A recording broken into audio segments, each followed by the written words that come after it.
Oh, they have the front door open so I can hear the Christmas music playing in the house. Hi, it's Laura from TheYarnCloset. I'm in southern Arizona.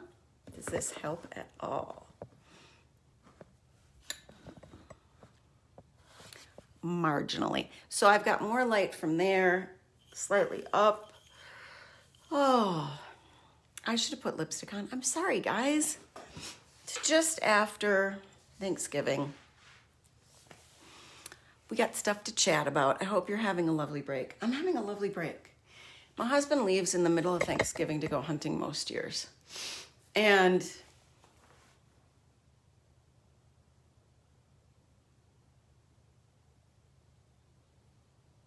that's not fun, and it's kind of rough, and you feel abandoned. And I know the highlight this morning from the children was, we can just get up and be noisy whatever time we want. We don't have to worry. Yay. But I got my daughter a nice play date yesterday, a nice long one. I got to chat with the mom. And one of their children has blindness issues. She's not legally blind yet, but she will be. So we kind of bond a little bit.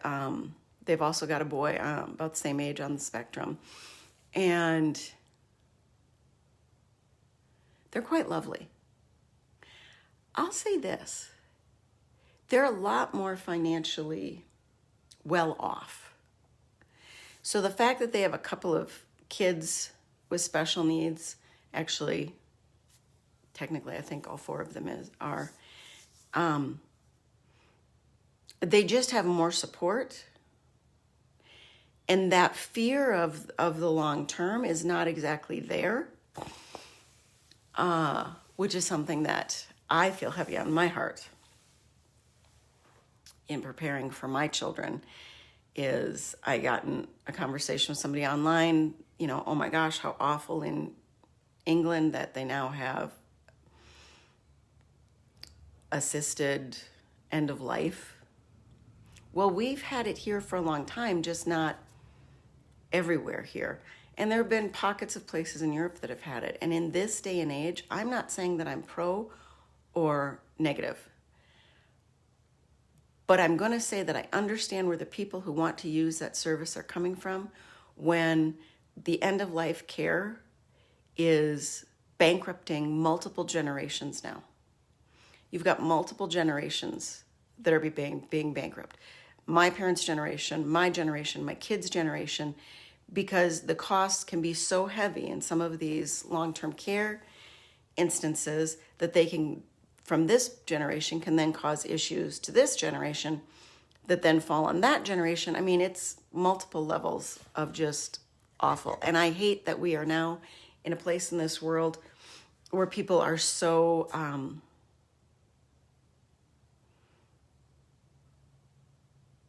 by the time you're 40, you should be able to have a semblance of a savings and a safety net that you've amassed yourself.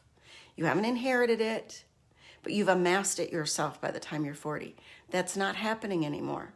So people aren't able to deal with what's coming in later years, and sometimes much earlier years. My husband's diagnosis came just about 8 years ago. And we struggled for over a year getting a proper diagnosis. We had a couple of other misdiagnoses in that time frame. And that was financially crazy and what it cost just to get to that point. And then the medications in the first few years that weren't covered from insurance took out the savings we had at that time. I mean, it's rough. It's really rough on people. And so I can understand why morally you believe it's wrong. Not everybody does. But I feel for the families that have to make that choice. I feel for the individuals that feel such a heavy burden that this is all they can give their family. That's awful. That's awful. And I dislike that life in this day and age is so financially... What is behind behind me. Is that actually my hair? Oh, it is, I think. The finances play so heavily into things because things are so out of reach for the average hardworking two-income families. We've got teachers at school. They've both got solid jobs and they're getting part-time jobs. I mean, when are they going to be with their kids? When are parents going to be raising their children? If both parents have to have full-time jobs and part-time jobs, just to kind of get by and deal with the need for a new vehicle. We're looking at selling our tractor because we really don't use it that much anymore. Not that we couldn't, but we can't afford to run our property as a homestead because that actually doesn't make you money. It doesn't save you money. Growing and making your own food doesn't actually save you money in this day and age. The costs involved with it, what it may save you is health. You may be able to orchestrate it in a way that you'll be able to be around your kids more. That's what you're getting out of it. You're not necessarily getting financial. We can't afford it anymore, and my husband's energy level can't manage it anymore. And our kids never really got into it that much. So now we're looking at getting rid of that. We got rid of a couple of our quads because I need a safety net just earmarked for when that vehicle dies, because I don't know where the money is coming from to buy a new vehicle to replace any of our vehicles if and when they die. And chances are, if and when something dies, we're just buying it a new engine anyway. But that's still $6,000, $8,000, $10,000 depending.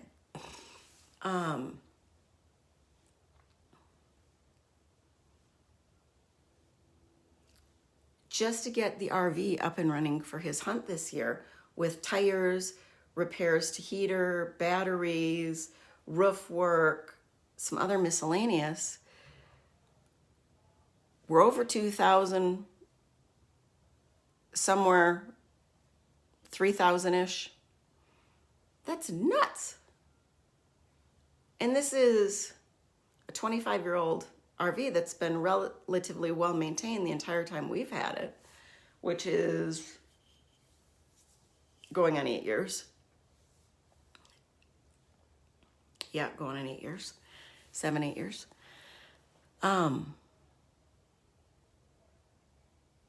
So, I mean, life is crazy. I'm sorry to start so hard. This is the weekend of Thanksgiving. You know what I'm thankful for? I am thankful that I got to spend some time around family. I got to meet some family that lives distantly and that traveled back. That was lovely.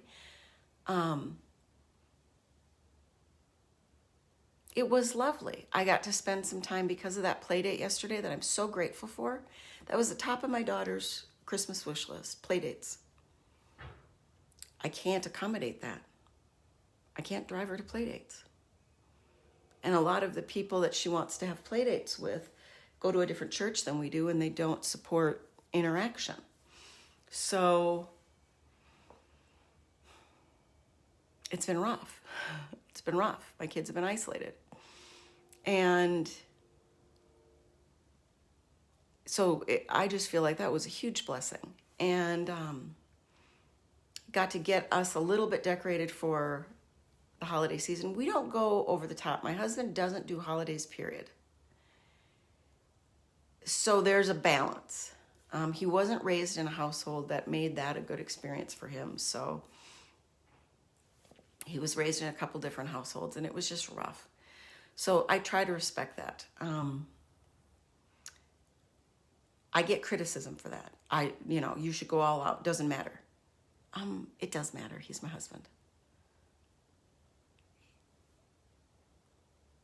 You may not like it, but I think it matters. I think that's what we do in marriage, is there's a lot of compromise. And the longer you're in it, the more you understand that compromise can be really small and it can be really big. And people often only think about the big ones, but we need to do a lot of compromising in our daily life. And compromise even with yourself at times. I want to get up and walk at 5 a.m. for a good 40, 45 minutes. It's pitch black. I live in Arizona. We don't do daylight savings time. So I had to switch my routine entirely so I can get in about half the walking I used to before I go off to school. And then when I get home, unless I meet it immediately, I try to do the rest of the walking then. So I'm compromising with myself, but I'm still meeting the need. The need can still be met within compromise. Our Christmas is still met within compromise. We have like one panel of lights that I plug in, a couple of solar lights that are out there. We do this felt tree on the wall because we have a cat that won't allow us to have trees. It's more hassle than it's worth. We've got a small tree that's plugged in the dining room. And we still have stockings hung on the mantle. There's still a few decorations throughout the house, but not many. And that's enough, and that's good. And I try to build in other things, like we have the all Christmas music on now. And while he's gone hunting, we go to town, full on 24/7. Christmas music, hot chocolates, Christmas movies, popcorn, making Christmas cookies, just doing stuff in our Christmas vein. And when he comes back, we tone it down so that it's within something that works better for him. So the Christmas music isn't 24/7, and maybe the little Christmas tree isn't plugged in all the time, but it's still there. Things are toned down, and that's okay. We're still getting our needs met within the compromise, and I think that people need to understand that, and make space for that more. This is a space I try to make for knitting, crocheting, and life, real life of people. I am Laura. I am legally blind. I live in Southern Arizona. So we do get a chunk, January. Some years we can have freezing temps in the overnight, 28, high 20s to 30s for months at a time, some winters, because I'm at 5,000 feet. Right now we're at about 40 degrees in the overnight. 68 to 72 in the daytime right now still. But there's a chill in the air. I mean, we're feeling the chill in the air. There's a little mountain I can see from here that's maybe 6,000 feet. There's no snow on that yet. We'll get some snow in January most years. But there's a chill in the air. We have a few trees of realness, like mulberry trees. So they have leaves that drop. They're yellow and they've dropped. But I am legally blind. I volunteer at my kids' school library. And my daughter's in 4th grade. My son is a senior in online high school. He was accepted into a 2-year creative writing program from an East Coast college. And we've decided to defer that for a year. He's going to take off next year and enjoy just not having that thing, that weight on his shoulders, and to see what that feels like. I'm hoping that he will blossom in other areas because he has that space to do so.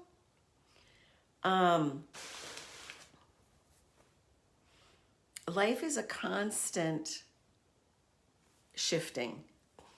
And I think I was raised with this, do the next thing, do the next thing, do the next thing, and we're going to get here and we're going to be good. But there never really is that place where everything's good. You're constantly shifting. There are plateaus you can hang out for a long time, but there's a constant shift in life, and that's okay, and I feel good with that. And I'm starting to really embrace that at 53 in my life and in my kids' lives. I make a lot more space for their hard emotions, and I think that has turned things around dramatically in our home and hopefully in their lives.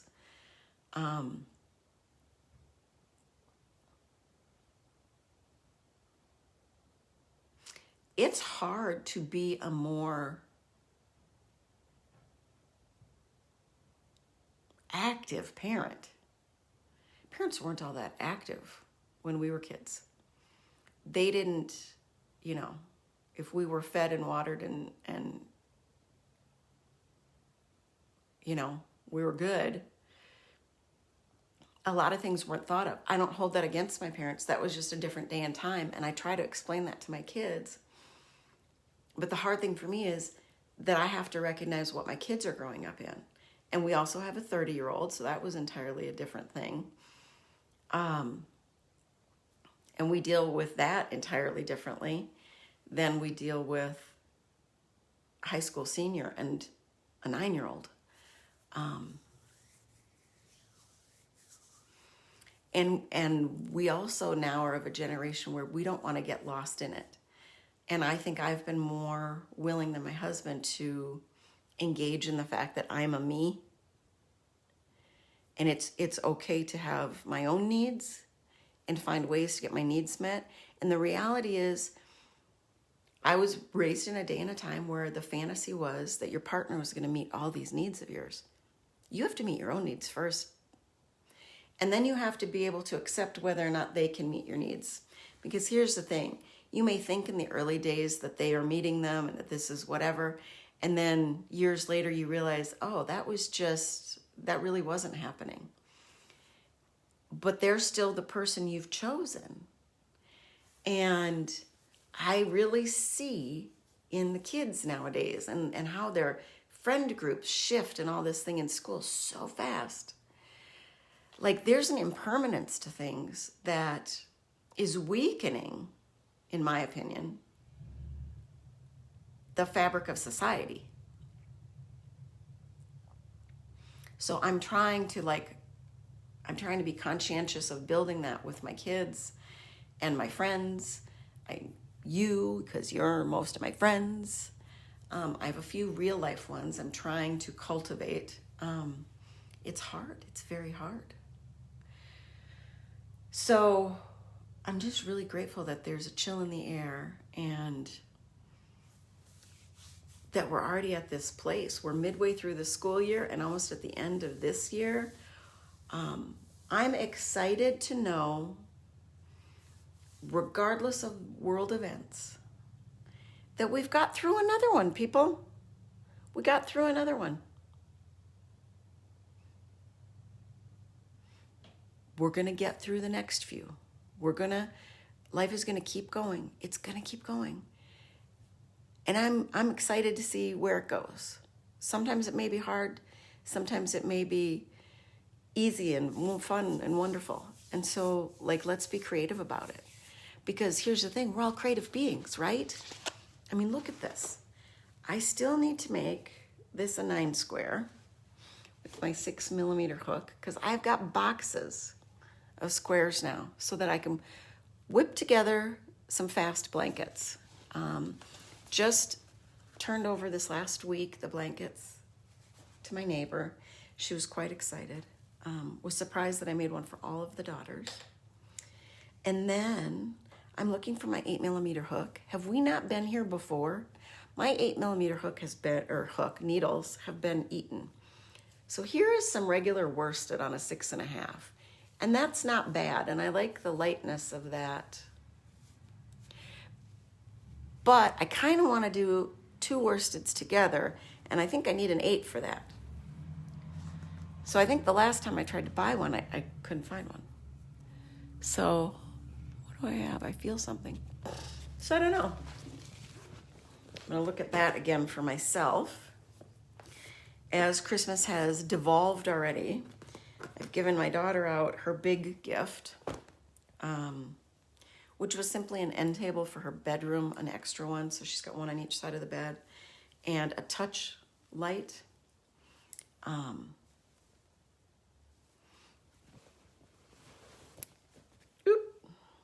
Because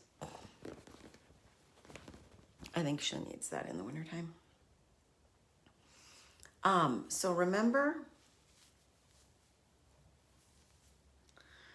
this lovely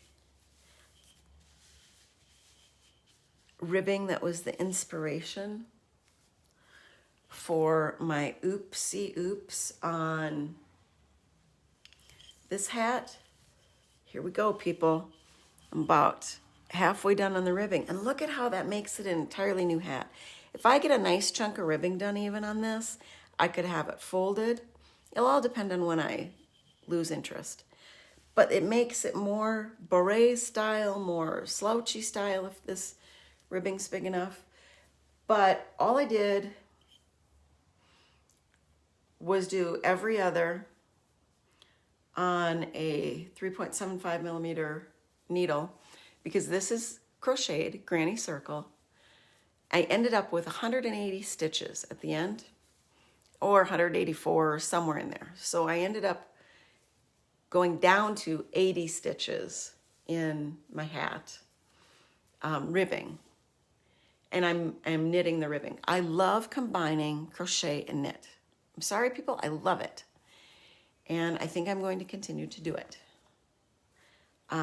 What I totally forgot when I went from my 3.75 needle ribbing up to, I think this is a 4 millimeter, is I totally forgot to double my stitches in that first round. So I had to play with some increases. I don't love the way it looks, but since the gray is, you know, and I'm not a great increaser. I don't do it in weird, crazy ways. I do it in a way where I sometimes get those blips. See the blip? Because I'll do it the same. That's the way it is. I'm legally blind. I can only do so much, and I'm okay with that. But I think because the gray is tonal, that I don't think that it's I don't think it's bad, people. I don't think it's bad. I don't think that I've exactly doubled my stitches, but I've come close. And so in the next row or two, I'm probably going to put in some striping by throwing this in. Now, when I throw this onto this, it's going to make much thinner stripes. But I think that's fine. And then I think I'm going to do the cap in the gray as well. So that is my knitting. Those are my knitting endeavors. And then I was going to just donate this. Remember this? I have kind of a big t-shirt top on today. But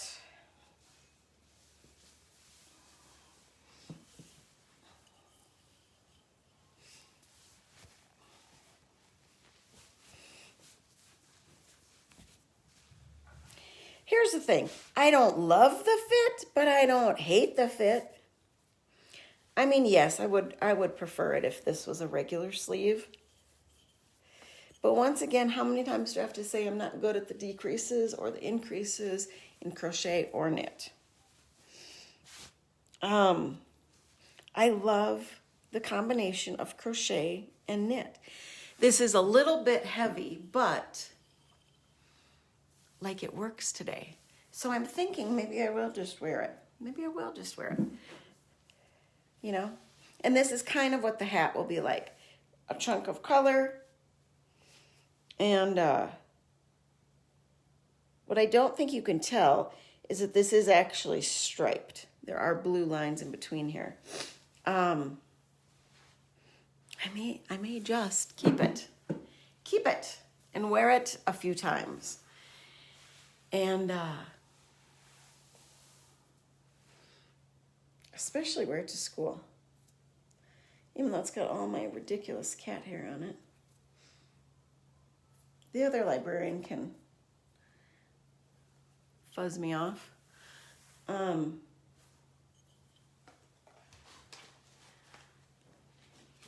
it's also inspired me to make a crocheted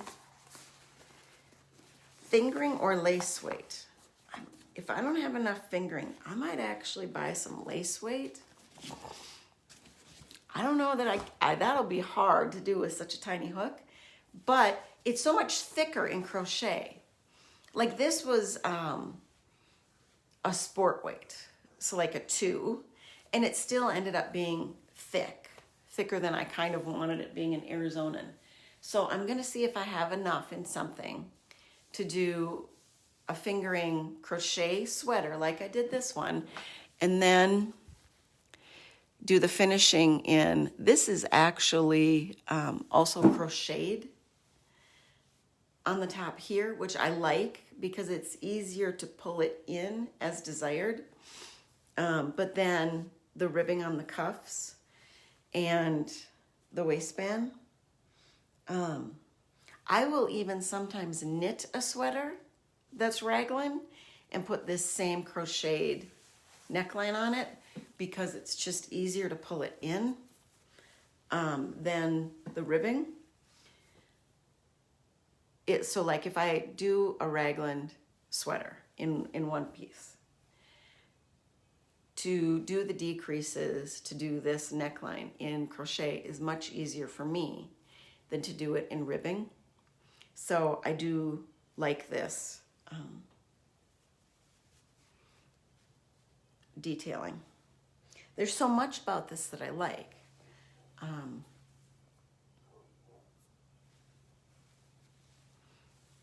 So I'm not going to give it away. I'm going to try. And I'm going to take the inspiration and see where it goes. I'm going to try to finish my hats. I'm a little, maybe start another hat, but I'm a little burned out on the squares. So I will probably slow down dramatically on that and try to finish a couple of the whips and get into something that I'm really motivated to get done. It's so much harder because crochet is so much faster than the knitting. And that's that. So here's the thing. I think a cat got up on my sweater shelf and maybe puked on this sweater a little bit. Because I had some stuff right on the edge, like where it was folded, like right on this edge. I think I got it all off pretty decent. But there was another little, I could feel it, crusty. I know, my life, right? It's real, people. It's real. Share some of your real life. Let's be more real online. I'm not online very often. I do this. This is pretty much it. Yeah, that's it. Okay, I love you. Look with your heart first, not your eyes. Yes, these are new glasses. They are not quite the level I need, but those stick-on bifocals, you have to rinse them every once in a while because they get kind of dusty, so you got to kind of clean them off. And because they're silicone, and I don't love the way it looks. It's a weird look. I don't love it. I have a weird look the way it is. As the kids tell me all the time, why does your face look like that? There's something wrong with it. Okay, I have a scar from the skin cancer. I'm just cross-eyed, people, that's all. Last week on Monday, we were doing projects in the library, ornaments for veterans. We had a 3rd grade class that is not normally there when I'm there. And I heard them, they kept saying, she's just cross-eyed. She can see enough. She's just cross-eyed. Do you ever lick your hair like that? I'm a mom. When it feels like it's staticking out, that's what I do. And it was pretty funny. And then I had some 1st graders I don't normally have, and they just kept looking at me. So, you know, I'll admit I'm a little bit vain. If I could have gotten these in a lighter frame, I would have. I couldn't find anything. It's so hard because the amount of magnification I actually need is for like an 85-year-old.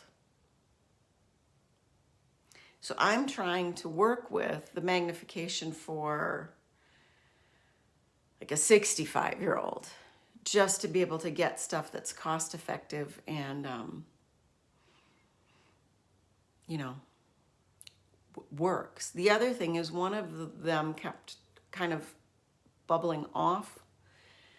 And I don't want to have to keep buying those every few months. Because silicone things, as much as they say just rinse it and it's, will last forever, they don't. They don't. I don't know if the dust here is too sandy and gritty that it wears out the silicone or it actually grinds into it a little bit. I don't know what it is. But all the silicone products that I have bought that are like in the world, that aren't like a baking mat or something, they don't last the way they say they're supposed to last. It doesn't happen. So let's compromise with ourselves. Let's acknowledge that even in compromise, we can get where we need to be, and